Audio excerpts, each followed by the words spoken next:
श्री राम जय राम। श्री राम जय राम श्री राम जय राम श्री राम जय राम श्री राम जय राम श्री राम जय राम जय राम। श्याम रामचंद्र की।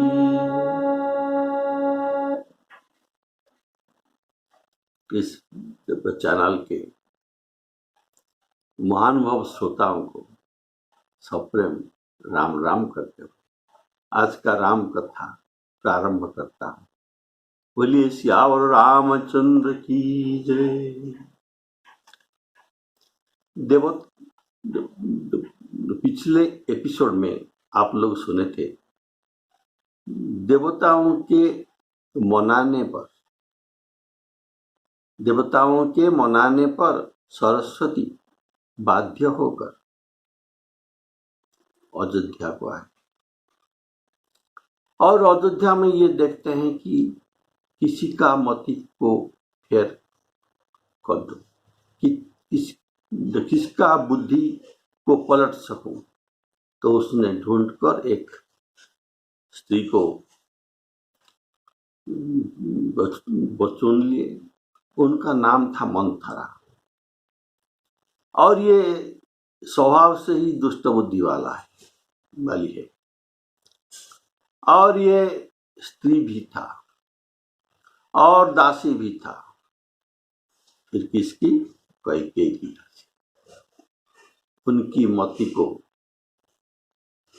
बुद्धि को ये बदल कर ये चली गई। बोलिए श्यावर रामचंद्र की जय। नाम मंथरा मंदमती चेरी कैकेयी केरी अजस पेटारी ताही करी गई गिरामती फेरी। श्री राम जय राम श्री राम जय राम मंथरा ने देखा कि नगर सजाया हुआ है, सुंदर मंगलमय बधावे बज रहे हैं। इसलिए उसने ये सजाने वाले लोगों से पूछा कि कैसा उत्सव है, मुझे मालूम नहीं। उनसे सीताराम जी का राज तिलक की बातें सुनकर ये हठात जल उठा अर्थात सरस्वती जी के प्रेरणा से उनको नगर दिखने का इच्छा हुई थी। तब ये नगर को जाकर देखा था। इसीलिए महल के अट्टालिका पर जाकर प्रथम देखा कि नगर के सजावट हो रही है। इसलिए नगर को जाकर सजावट वाले करने को पूछा कि क्यों ये रसाल आम का वृक्ष, ये पुगफल, जो कदली गच्छ, ये क्यों रास्ता में रोपा जा रहा है? क्यों बाजे गह गह बजाते हो? तो उनसे राज तिलक की बातें सुनते ही उनका हृदय जल उठा और दुर्बुद्धि नीच जाति वाली दासी ये विचार करने लगे कि किस प्रकार यह काम राती रात में बिगड़ जाए। जैसे कोई कुटिल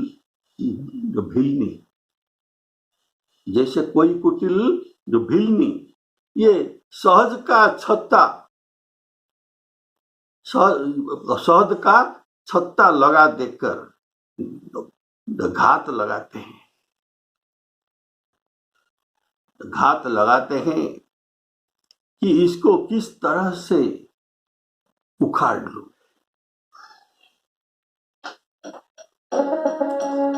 दीख मंथरा नगर बनावा, मंजुल मंगल बाज बधावा।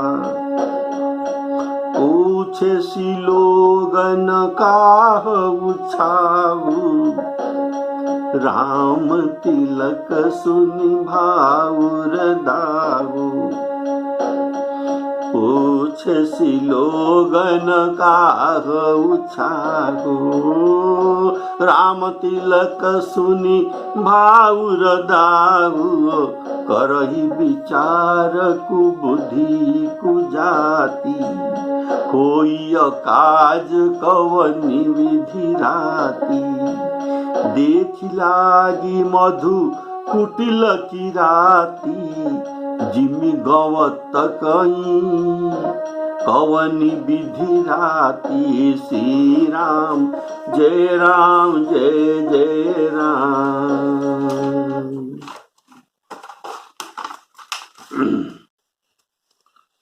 यहाँ देखी लागी मधु कुटिल की राती, ये कहने का भाव सारंग मधुमक्खी और सारंग वो मधुमक्खी ये छत्ता तोड़ने वाले को कोस पर्यंत पीछा करता है। अगर वही लोग तो पानी में भी रहा हो तो तब भी वो उसको काट लेता है। इसलिए सारंग मधुमक्खी को रात को ही निकाला जाता है, इसको रात में ही निकाला जाता है। इसलिए मंथरा सोच रहा है, होई काज कवनि विधि राती, रात में ही इस काम का करना है। राम जी का राज्य रस भंग ये रात में ही हो जाना चाहिए। इसीलिए मधु निकालने वाली मंथरा को किरातिनी कहा गया है और आगे कैकेयी को भी किरातिनी कहा जाएगा। विधि कैकेयी किरातिनी कीनी, बोलिए श्यावर रामचंद्र की जय।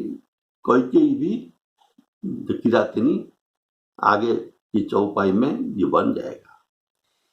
इसलिए मंथरा वो और कैकेयी दोनों को किरातिनी कहा गया है और ये दोनों हुए किरातिनी और अयोध्या हुआ वन। इस वन में राज्याभिषेक रूपक शहद का छत्ता लगी है और अवधवासी ये सब मधुमक्खी है, ये शहद को लेने वाली। बोलिए श्यावर रामचंद्र की जय। तो किरातिनी संजोग के अपेक्षा में रहते हैं, कब ऐसा तो कर सकते और किस प्रकार से मधु मिलेगा, ये मधुमक्खी भी पीछा न कर पाएगा। ये दोनों काम भी चाहिए, मधु भी मिलेगा और मधुमक्खी भी पीछा भी नहीं कर सकेगा। इसलिए वह रात में कंबल ओढ़कर अर्थात कपट वेश में, अर्थात कपट करके ये मधु निकालना चाहते हैं। वैसे मंथरा कष्ट करके भरत को राज्याभिषेक रूपक मधु देने के लिए जत्न कर रहा है।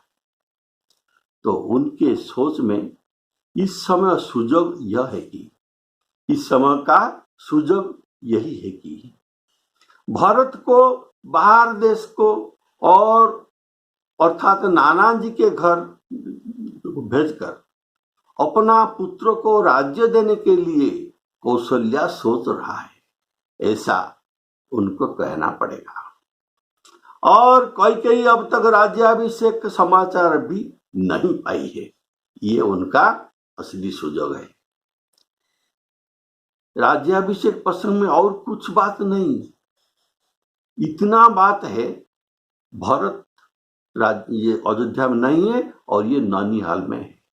इतना बात को ये कितना सजा बनावटी करके ये अयोध्या के राज्याभिषेक बिगाड़ने के लिए कैकेयी को मती को फेर ले। बोलिए श्यावर रामचंद्र की। और ये अभी बस सोच रहे हैं तो ऐसा सोचा, और भी एक बात सोचा कि मैं जब ये कैकेयी जी से मिलूंगा तब मैं कहूंगा कि 15 दिनों से राज्याभिषेक का आयोजन चल रहा है। बोलिए श्यावर रामचंद्र की जय। ये बात अपनों ये बात 15 दिन का बात आपको छिपा कर रख गया है, छिपा कर रखा गया है। इस इत्यादि वचन में उनको बस करके 2 वरदान उनके जिह्वा में मंगाऊं। तो ये सब बात ही गौव है, अर्थात सुजोग है।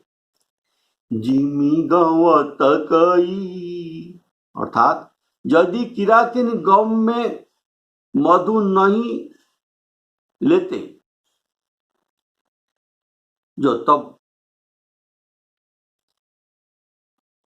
कुछ भूल कर देंगे, भूल चूक, तो मधुमक्खी उनको उनके पीछा कर उनको मार देंगे। तो मंथरा तो कोई के पास ये जाती है और मंथरा पहले उनका चेहरा में उदासीपन लेकर जाता है। तो मंथरा उदासी होकर भरत जी की माता कैकेयी के पास गई। रानी कैकेयी हंसकर कहा, मंथरा उदास क्यों हो? तुम उदास दिखाई दे रहे हो। मंथरा कुछ उत्तर नहीं देती, केवल ऐसे लंबी सांस ले रही थी और स्त्रियों के चरित्र करा के आंखों से आंसू गिरा रही थी। तो रानी हंसकर कहने लगी कि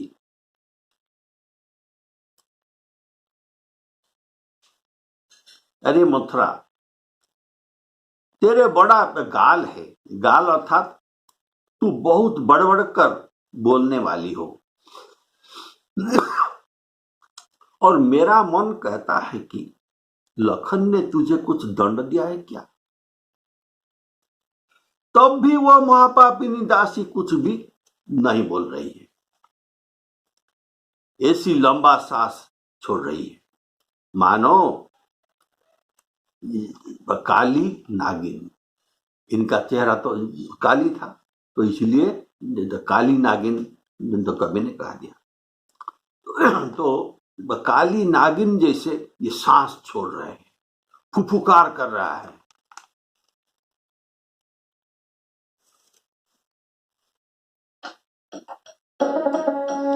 भरत मातु पही गई बिलखानी, कान मनि हसी, कान मनि हसी कह हसी रानी। उतरु देना ले सासु, नारी चरित करी ढारही आंसू। हंसी कह रानी गालु बड़ तोरी। दीन लखन अस शिख असमन मोरे। श्री राम जय राम जय जय राम। तवहु न बोल चेरी बड़ी पापिनी। छाड़ई श्वासकारी जनु सांपिनी। श्री राम जय जय राम। तब रानी ने डर गया रानी डर गई और डर कर कहा, अरे कहता क्यों? अरे क्यों नहीं कहती? श्री रामचंद्र जी अच्छा है तो राजा लक्ष्मण भरत और शत्रुघ्न कुशल में तो हो। यह सुनकर कुबड़ी मंथरा के हृदय में बड़ी ही पीड़ा हुई। जिनके बारे में, जिनको निंदा करके उनके बारे में ये कहना है, ये उनके कुशल समाचार पूछती है। तो इसीलिए मंथरा के हृदय में बड़ी पीड़ा हुई। तो रानी भयभीत होकर कहती है, सभय रानी कहे किनु कुशल राम मही पालू। भरत लखनु रिपुदवन सुनी भाकुवरी उरसालू।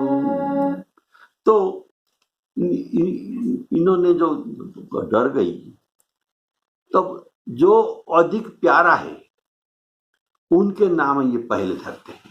तो अधिक प्यारा कौन है? ये कुशल राम। इसके बाद वही पालू, अर्थात राजा तो कुशल में है। इसके बाद तीसरा नंबर में भरत और लखन, और 4 में और 5 में शत्रुघ्न का नाम धरती है। तो पहले उनका अधिक प्यारे राम जी का नाम धरते हैं। तब मंथरा जो कहने लगी, हे माई, हमें कोई क्यों सीख देगा, और मैं किसके बल पाकर गालू करूंगा, अर्थात बढ़ कर बोलूंगा। किसके बल पर? तुम्हारे बल पर अभी बोल रही थी अभी तक, लेकिन अब मैं बोल नहीं पाऊंगी। अर्थात मैं देखता हूं कि यहां तुम्हारा कोई सत्ता नहीं है। कौशल्या सवती के साथ ये देश और भरत के प्रति वात्सल्य भाव को जागृत कराने के लिए अभी कुछ कहेगी। बोलिए श्याम रामचंद्र की जय। ये कहते हैं, देखो तुम्हारे पुत्र विदेश में,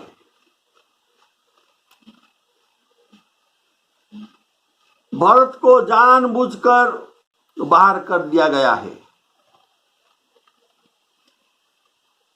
इसमें किसी का चिंता नहीं।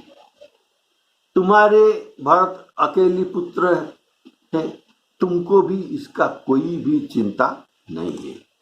आज रामचंद्र को छोड़कर और किसी का कुशल नहीं है। जिन्हें राजा युवराज पद दे रहे हैं, और आज कौशल्या को विधाता बहुत ही दाहिन हो गई है, अर्थात अनुकूल है। विधाता कौशल्या जी के अनुकूल है। और यह देखकर उनके हृदय में गर्व भी समाता नहीं। कौशल्या छाती फुलाकर चलती है। तुम स्वयं जाकर नगर के शोभा देखो। अगर मेरी वचन में तुम्हारा विश्वास नहीं है तो तुम स्वयं जाकर नगर के शोभा देखो।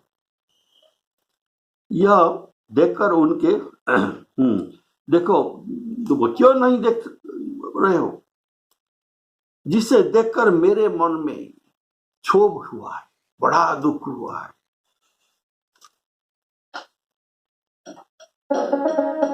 कत सिख देई हमही को माई, गालू करव के ही करबलु पाई। राम ही छाड़ी कुशल के ही आजू, जेहि जनेसु, जनेसु अर्थात राजा, जेहि जनेसु देई युवराजु। भयउ कौशल्यहि विधियति दाहिन, देखत गर्व रहत उर नाहिन। आ देखऊं कस न जाई सब शोभा, जो अवलोकी मोर मन क्षोभा। श्री राम जय राम जय जय राम, श्री राम जय जय राम। देखो तुम्हारे पुत्र परदेश में है, तुम्हें कुछ सोच नहीं है, और तुम जानती हो कि तुम्हारे स्वामी राजा तुम्हारे बस में है। ये सब ठीक नहीं, ये सब भूल बात है, ये मिथ्या है। तुम्हें तो गद्दी पलंग पर तो गद्दी बिछाकर पड़े पड़े नींद लेना ही तुम्हें अधिक प्रिय है, तुमको प्यारा लगती है। राजा की कपट भरी जो चतुराई है तुम नहीं देख सकती। और कौशल्या जी को विधि अति दाहिनी है कि इनके हृदय में ऐसा ये तो कहकर कैकेयी के हृदय में घोर नैराश्य का उत्पन्न करना चाहती है। कौशल्या को विधि अति दाहिन, ये कहने का भाव कौशल्या के प्रति पहले से ही विधाता दाहिन होकर उनको ज्येष्ठ पटरानी बनाया है। इसके बाद राम जैसा पुत्र उनको दिया, फिर राम को ज्येष्ठ पुत्र भी बनाया, अब उसी के पुत्र को युवराज पद भी दे रहे हैं। तो लेकिन विधाता तुम्हारे लिए क्या क्या, लेकिन तुम्हारे लिए विधाता प्रतिकूल है।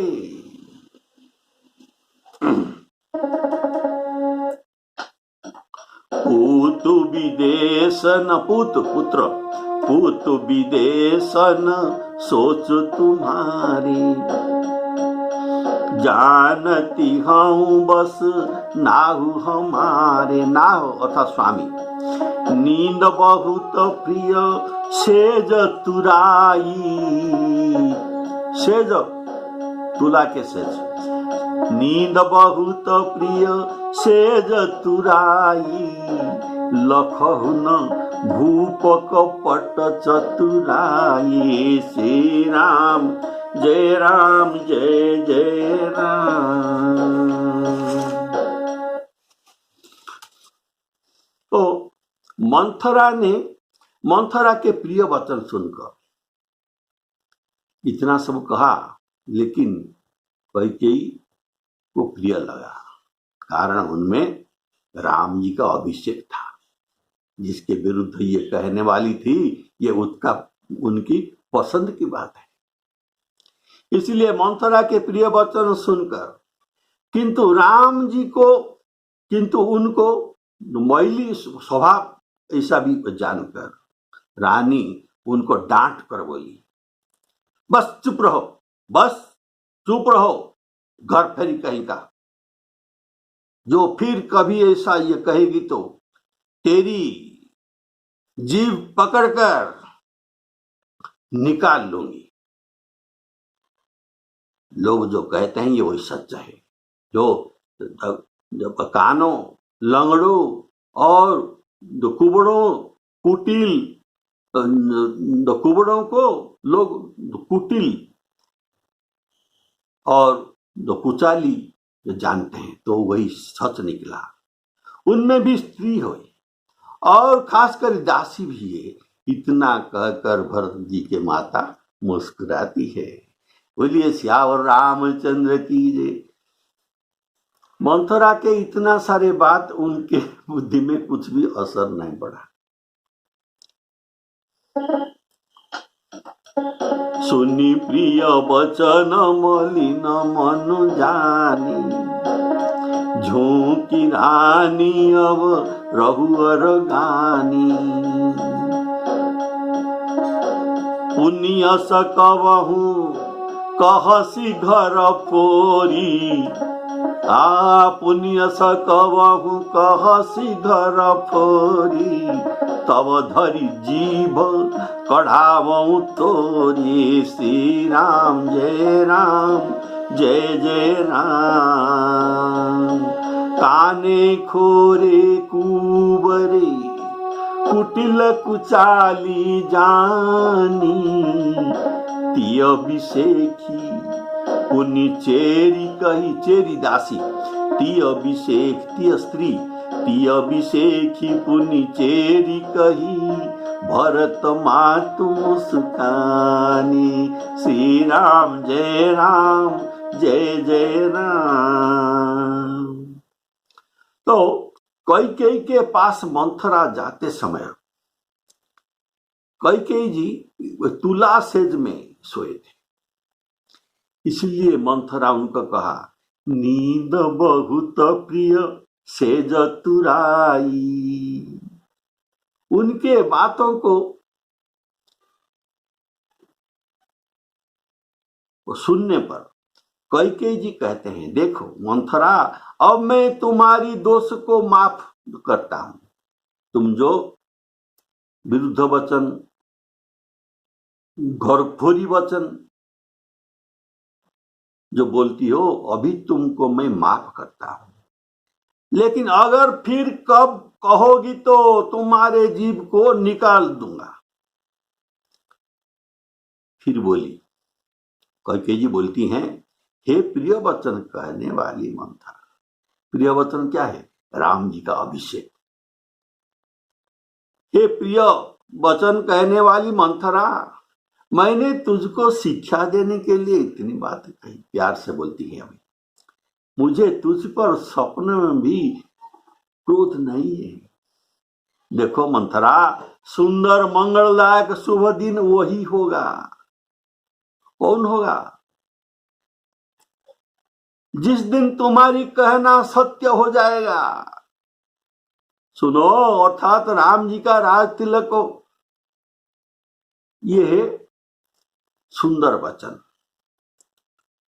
देखो मंथरा, ये इस सूर्यवंश में बड़ा भाई स्वामी होते हैं और छोटा भाई सेवक होकर उनके सेवकाई करते हैं। यह सूर्यवंश के अत्यंत सुहावनी सुंदर रीति है। यदि सचमुच कल ही श्री राम जी का तिलक हो रहा है तो हे सखी, तेरे मन की अच्छी लगने वाली वस्तु मांग ले, मैं तुझे दूंगा। तो देखिए कितना राम जी पर कैकेयी का सद्भाव, स्नेह, प्यार है। तो प्रियवादिनी शिख दीने उतोही, सपने हूँ तो पर कोपन मोही। सुदिन सुमंगल दायक सोई, सुदिन सुमंगल दायक सोई। तोर कहा फुर, फुर अर्थात सत्य, तोर कहा फुर जेहि दिन होई। जेठ स्वामी सेवक लघु भाई, यह दिन कर खुल रीति सुहाई। राम तिलक जो सांचहु काली, राम तिलक जो सांचहु काली। देव मांगु मन भावती आली, देव मांगु मन भावती आली। श्यावर रामचंद्र की। तो इस बात में जो परिलक्षित होता है, कैकेयी जी का राम जी पर कुछ भी लेस मात्र भी द्वेष भाव नहीं था। इसके बदल में उनके राम जी को ये बहुत प्यार करते थे। भरत जी से भी बहुत अधिक प्यार उनको करते थे। राम जी उनके पास ही सदा रहते थे। कौशल्य जी के पास बहुत कम समय रहते हैं, लेकिन अधिक समय उनके पास बिताते थे। ये इतने प्यारे थे कि राम जी को। तो ये कौश आप याद कीजिए, जब एक अच्छा सा महल कैकेयी को देने के लिए राजा दशरथ जी ने बनाया, उनका नाम था कनक महल। तो ये कनक महल में ये गृह प्रवेश नहीं किए थे और उनको रखे थे, इसलिए ये राम सीता को मुंह देखने समय ये उनको भेंट करें। ये भी भरत जी को भी भेंट कर सकते थे, लेकिन राम जी को भेंट करने का अर्थात भरत जी से राम जी को ये कई गुना अधिक प्यार कर रहे थे, ऐसे थे स्वभाव जो कैकेयी जी का। लेकिन मंथरा कल उनके मत को बदल देगा। बोलिए सियावर रामचंद्र की। अगली एपिसोड देखिए, इसमें ये कैसे इतना सद्भाव ये वाले बुद्धि को ये बदल सकता है। श्री सीताराम अर्पणमस्तु।